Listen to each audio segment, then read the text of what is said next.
Hello दोस्तों, कल हम लोगों ने बात किया पार्ट्स ऑफ स्पीच। थोड़ा रिकैप कर रहे हैं कि all words of English are divided into 8 parts according to their uses in the sentence. That 8 parts are called parts of speech. The most important word is क्या कि ये uses, जैसा use sentence में होगा उसी अकॉर्डिंग पार्ट्स ऑफ स्पीच को जज किया जाएगा। आज हम पहले पार्ट्स ऑफ स्पीच की बात करते हैं, उसका नाम है नाउन। नाउन क्या होता है? Noun is a naming word. Noun is a name of person, place और थिंग, इंसेक्ट, इमोशन। जो आप देख रहे हैं, जो भी आपको दिख रहा है वो नाउन है, या जिसको आप देखने की कोशिश करते हैं वो नाउन है। जैसे राम, स्टूडेंट, ब्यूटी, मिल्क, ये सारी चीज क्या है? नाउन है।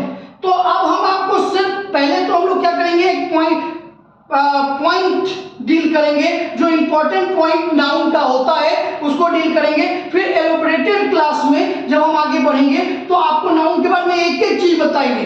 एक बार तैयारी कर लेने के बाद आपको, मुझे नहीं लगता कि एक के भी ग्रामर का क्वेश्चन गलत होगा। अब हम आते हैं पॉइंट्स टू रिमेंबर। नाउन में अगर हम ए लगा दें, EN लगा दें, IC लगा दें, Y लगा दें, LY लगा दें, FUL लगा दें, LESS लगा दें, ISH लगा दें, तो वो नाउन ना रह के एडजेक्टिव बन जाता है। एग्जांपल से क्लियर करेंगे कि नेशन प्लस एल क्या होगा? नेशनल। अब नेशनल नाउन नहीं है, नेशनल एडजेक्टिव हो गया। वुड प्लस EN क्या है? वुडन। वुडन अब एडजेक्टिव हो गया। इस्लाम प्लस IC क्या है? इस्लामिक। इसमें इस्लामिक अब क्या एडजेक्टिव हो गया। एयर प्लस Y क्या है? एयरी। एयरी एडजेक्टिव हो गया। ब्यूटी प्लस फुल क्या है? ब्यूटीफुल, आप जानते हैं एडजेक्टिव हो गया। केयर प्लस लेस, केयरलेस, ये भी एक एडजेक्टिव हो गया।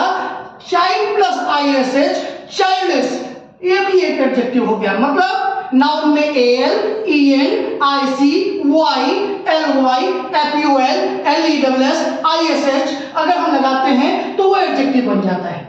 वैसे ही बात करें कि नाउन में जो हम EN, IFY और IZD लगाते हैं तो वो नाउन वर्ब बन जाता है। जैसे स्ट्रेंथ प्लस EN, स्ट्रेंथन, तो ये वर्ब का काम करेगा।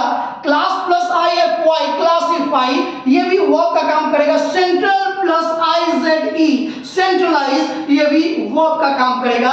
कहीं कहीं फिर याद रखिएगा कि all words of English are divided into 8 parts according to their uses। और अगर हमको सेंट्रलाइज को यूजेस के तहत किसी और पार्ट्स ऑफ स्पीच में यूज करना है तो वो भी कर सकते हैं, लेकिन बेसिक फंडा यही है। एक चीज याद रखिएगा, exceptions are always there but it can't become an example.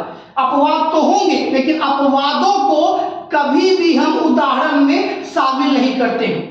एक बहुत इंपॉर्टेंट पॉइंट नाउन का है, दिमाग में रखिएगा कि after one of, each of, either of, A number of, the number of, neither of, a lot of, plenty of, most of, जो noun use होगा वो हमेशा प्लूरल काउंटेबल नाउन यूज होगा। आगे जब हम लोग सिंटैक्स पढ़ेंगे तो पता चलेगा कि इसमें वर्ब का प्रयोग कैसे होता है, लेकिन इन सभी वर्ड के बाद जो नाउन आएगा वो प्लूरल काउंटेबल रहेगा। काउंटेबल मतलब count plus able is equal to countable, जिसको आप गिन सकते हैं। काउंट, गिन, एबल सकते हैं। Un plus count plus able uncountable, जिसको आप गिन नहीं सकते, जैसे चीनी, जैसे दूध, ये सारी चीजों को गिन नहीं सकते, ये अनकाउंटेबल है। तो हम लोग फिर इसके आगे बढ़ेंगे अगले क्लास में। Thank you.